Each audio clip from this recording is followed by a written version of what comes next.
इस कार्यक्रम के पुण्यार्जक हैं जैन सभा लोधी कॉलोनी दिल्ली, संरक्षक Shri Sanjay Jain Greater Kailash, Shri Ravindra Jain South Ex, प्रधान श्री सुरेश चंद्र जैन, उप प्रधान श्री संजीव जैन, श्री प्रमोद जैन, महामंत्री श्री भरत जैन, कोषाध्यक्ष श्री नीरज जैन, मैनेजर श्री संजय जैन एवं समस्त कार्यकारिणी सदस्य।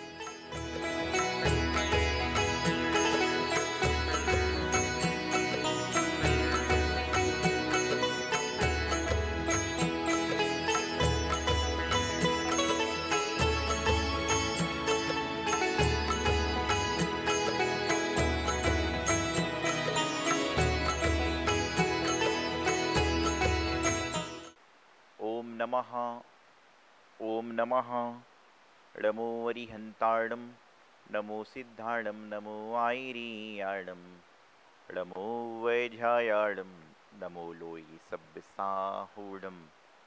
जय बोलिए अनंतानंत सिद्ध परमिष्टि भगवान की जय। देवादिवृत श्री चिंतामणि पारसनाथ भगवान की जय।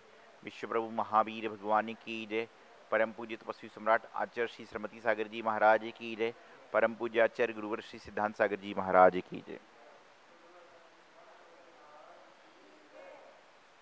महानुभाव, जिंदगी में हर इंसान जूझ रहा है, परेशान हो रहा है, तकलीफें उठा रहा है। उसका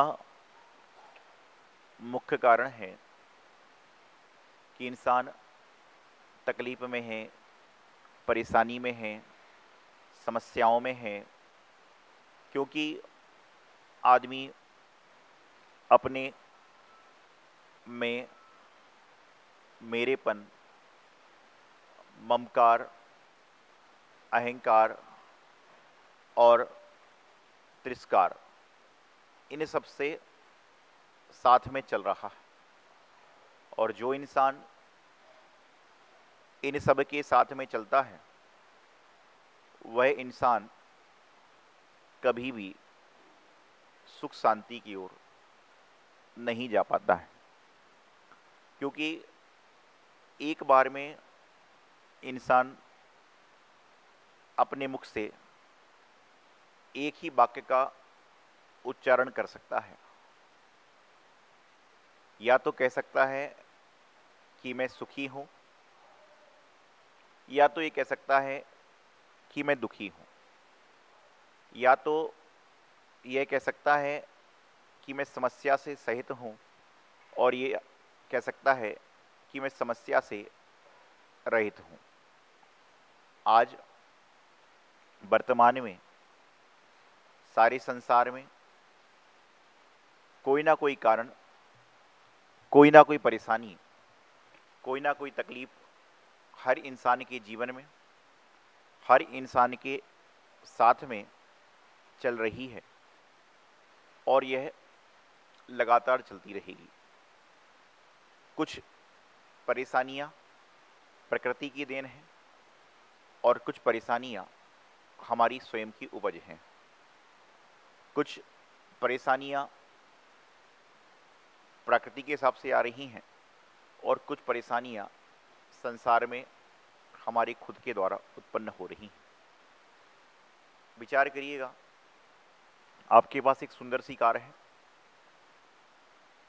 और आपको एक कार इतनी प्रिय है कि आप अपने भाई को, अपने बहन को, अपने माता पिता, पड़ोसी को भी चलाने के लिए नहीं देते। लेकिन जैसे ही आपको नई कार लेने का भाव होता है, आप पुरानी कार को बेचते हैं।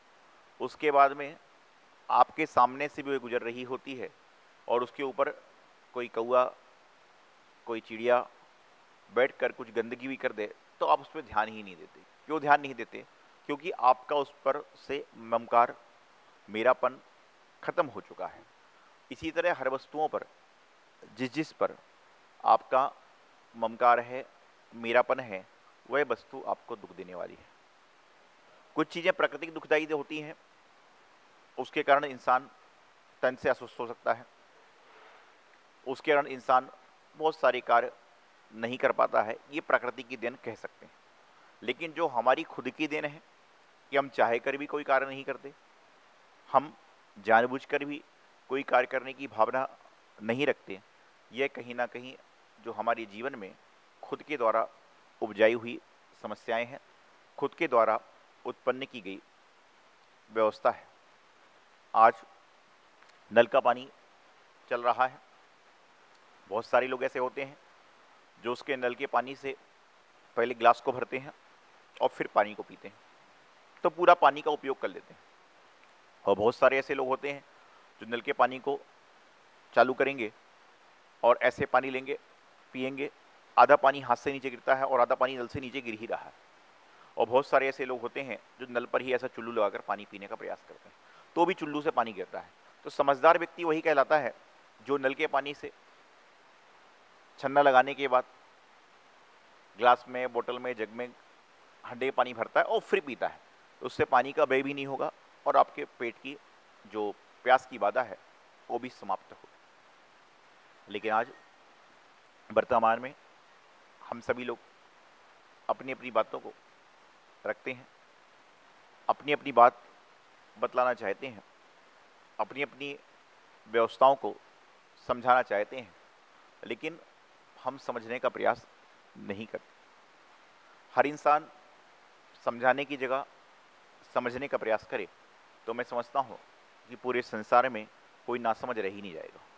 लेकिन यहाँ पर हर आदमी उपदेश देने में तो प्रवीण है, बातें बताने में तो निपुण है, लोगों को समझाने के लिए तत्पर है, लेकिन अपने जीवन पर कितने लागू कर रहे हैं, ये सबसे बड़ा महत्वपूर्ण क्वेश्चन मार्क जीवन में होता है।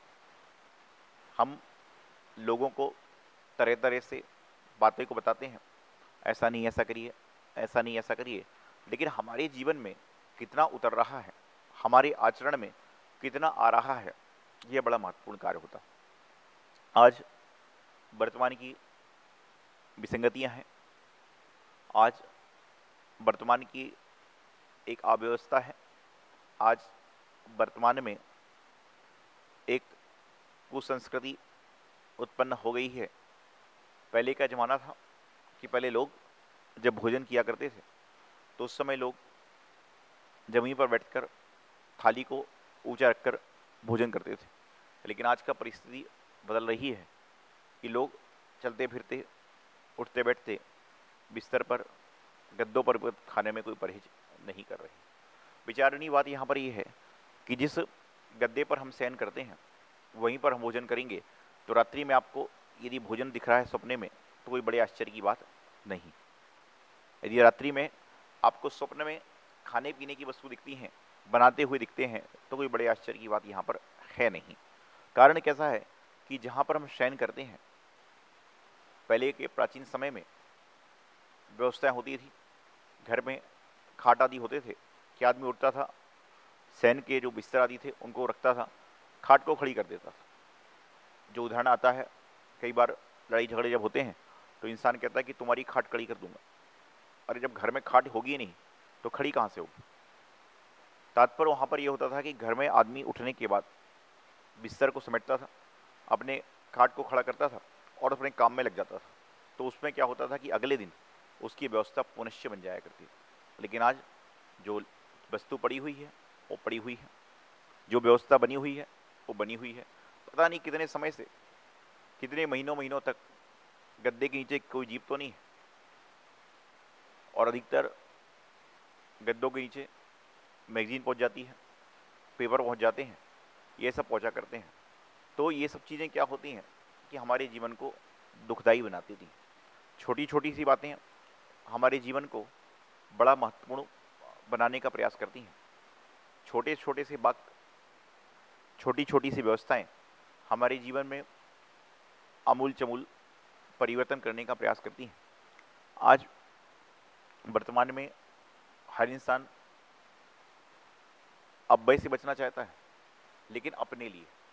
और हर इंसान सोचे कि मैं अपना भी अव्यय नहीं करूंगा और दूसरे का भी मैं अव्यय नहीं करूंगा, तो समझ के चलना कि जीवन का कल्याण हो जाएगा। आपके सामने कोई व्यक्ति कितना भी रोता हुआ क्यों ना हो, कितना भी तरह तरह से आदमी आता क्यों ना हो, लेकिन उसके सामने यदि कोई कैमरा आ जाए, कोई फोटोग्राफर आ जाए, चाहे उसके कैमरे में रील भी ना हो, पहले के ज़माने में रील हुआ करती थी, वह रील भी ना हो और ऐसे ही खड़ा हो जाए तो आदमी की जो मुस्कुराहट चेहरे पर अपने आप आ जाया करती। अरे एक छोटे से कैमरे के सामने आप एकदम, आप क्या कोई भी व्यक्ति संसार में हो, जब सामने कैमरा होता है तो आदमी एकदम स्टैंडअप हो जाता है, स्टैंडअप हो जाता है, उसकी पोजीशन सही हो जाती है। आप विचार करिए कि जो कृत्रिम चीज़ नहीं है, जो कृत्रिम चीज़ है, बनाई हुई चीज़ है, उसके सामने आप स्टैंडअप हो जाते हो, उसके सामने आप सावधानी से बैठ जाते हो, जो इसलिए खींचते हो कि यहाँ पर फोटो खींच रही है, लेकिन जो परमात्मा रूपी निगाहें हैं, जो देवशास्त्र रूपी आंखें हैं, उनके सामने तो आप 24 घंटे रहते हो, तो उनके सामने क्यों सही नहीं रहते? हम जो भी कार्य कर रहे हैं वह परमात्मा की दया से बचा नहीं हुआ है। जो हम क्रियाएं कर रहे हैं वह भगवान के पास से छुपा हुआ नहीं है। तो अपने जीवन में जैसे हम कैमरे के सामने रहते हैं, उतना कम से कम दिन में 2-4 घंटे रहने का प्रयास करें, तो समझ के चलना कि कैमरे के सामने आपको स्टैंड अप होने की जरूरत पड़ेगी नहीं, क्योंकि आपका आचरण ही वैसा बन जाएगा, आपकी क्रिया ही वैसे बन जाएंगी। और मैं तो हमेशा एक बार कहता हूँ कि जो व्यक्ति घर में शांतिपूर्ण ढंग से भोजन करता है, वही व्यक्ति बाजार में महफिल में शांतिपूर्ण ढंग से भोजन कर सकता है। जो व्यक्ति घर में 4 लोगों के साथ प्रेम से बैठता है, वही व्यक्ति बाहर भी प्रेम से लोगों के साथ बैठ सकता है।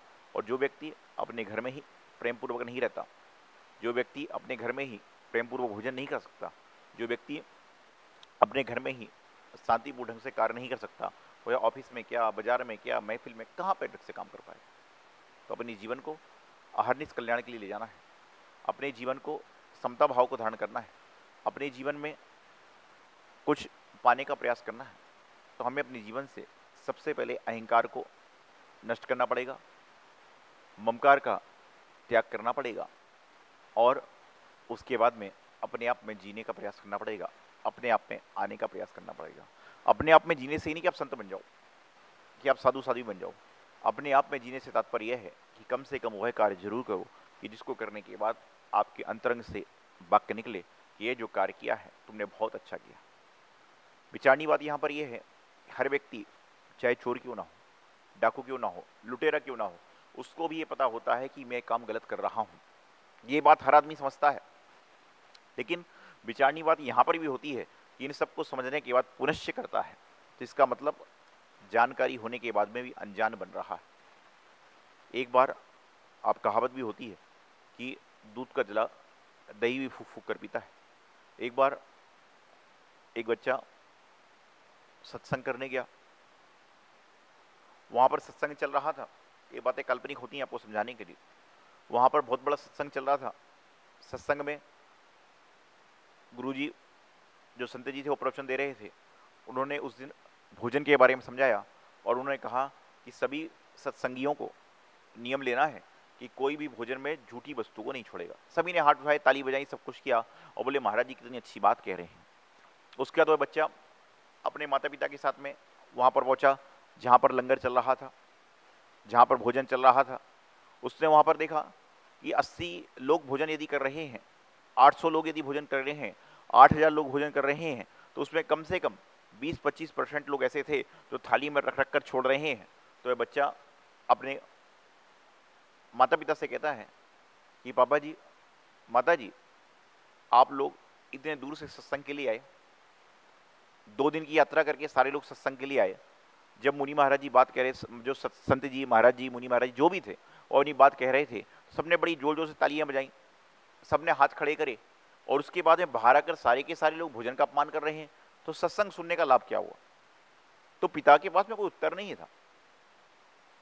विचारनी बात है कि आप हमारी बात को आधे घंटे सुनते हो, 1 घंटे सुनते हो, दिन भर सुनते हो, लेकिन उसके बाद में जो बात मैं कह रहा हूं उसको आप मानने का प्रयास ही नहीं करते, तो आप क्या कर रहे हो? सत्संग करने के बाद तो हमारे जीवन में अमूल चमूल परिवर्तन होना चाहिए। सत्संग करने के बाद हमें अपने आप का बोध तो होना ही चाहिए। नहीं तो बच्चे ने प्रश्न किया कि भाई यहाँ पर जितने सत्संगी हैं तो माता पिता कोई जवाब दे नहीं पाए। उसने पड़ोस खड़े एक आदमी से पूछा कि अंकल जी एक बात पूछो। बोले बेटा पूछो। बोले आप सब सत्संग में आए, इतनी दूर से आए, सब कुछ किया और गुरुजी की बात को सुना, आपने ताली बजाई, सब कुछ किया। बोले हाँ। बोले हमारे तो इष्ट गुरु हैं, हमारे आराध्य देव हैं, जिंदगी में सबसे ज़्यादा मैं मानता हूँ, चाहता हूँ तो इनको मानता हूँ, इनकी बात मेरे लिए पत्थर की लकीर के समान है। तो छोटे से बच्चे ने कहा इतना सब कुछ आप कह रहे हैं और आपने खुद थाली में छोड़ दिया। तो उनके पास कोई जवाब नहीं था। तात्पर्य क्या है इसका? तात्पर्य यहाँ पर यही हुआ कि जो हम सुनते हैं लेकिन सुनने के बाद में कितनी बातों को जीवन में उतारते हैं, ये बड़ा महत्वपूर्ण कार्य है। और आपके साथ का जो साथी है वो क्या सोचेगा? अंदर ताली बजाकर आए हो, अंदर बड़ी बड़ी बातें करके आए हो, अंदर इस तरह की बात करके आए हो और सारा काम संपन्न। तो जीवन में जहाँ पर भी शुभ कार्य करने का अवसर आए तो वहाँ पर अपने अहंकार को, ममकार को नाश कर दो। जब तक अहंकार रहेगा, ममकार रहेगा, मैं और मेरापन रहेगा, जब तक इंसान सरल नहीं हो सकता। और आज वर्तमान में इंसान धनवान हो ना हो, निर्धन हो ना हो, इंसान पढ़ा लिखा हो ना हो, लेकिन वर्तमान में इंसान यदि सज्जन है, सरल है, तो लोग उसके पास बैठना चाहते हैं, उसकी बातों को सुनना चाहते हैं, उसकी क्रियाओं को सुनना चाहते हैं। अरे अब दुनिया की बात छोड़िए, हम लोग 24 घंटे भी आहार लेते हैं। एक बार आहार लेने के बाद में यदि मान लीजिए प्रेम से बात ना करे, मुनि महाराज भी यदि प्रेम से बात नहीं करते हैं, संत भी यदि प्रेम से बात नहीं करते हैं, तो आदमी कहता है नमस्ते महाराज जी। अब पूछते कब आएंगे? तो बोले आज का तो नमस्ते है, बाद पता नहीं क्या होगा। आपके जीवन के विकार को हटाने का प्रयास साधु करते हैं, लेकिन यदि सीधे सीधे तरीके से हम लोग चल जाएं तो बड़ी समस्या हो जाती हैं। तो जीवन में सत्संग को धारण करने का लाभ जब भी होगा जब संत की बात को जीवन उचारें और अपने मोक्ष मार्ग कल्याण करें। इति अल्पम। आचार्य गुरुवर सिद्धांत सागर जी महाराज की। इस कार्यक्रम के पुण्यार्जक हैं जैन सभा लोधी कॉलोनी दिल्ली, संरक्षक Shri Sanjay Jain Greater Kailash, Shri Ravindra Jain South Ex, प्रधान श्री सुरेश चंद्र जैन, उप प्रधान श्री संजीव जैन, श्री प्रमोद जैन, महामंत्री श्री भरत जैन, कोषाध्यक्ष श्री नीरज जैन, मैनेजर श्री संजय जैन एवं समस्त कार्यकारिणी सदस्य।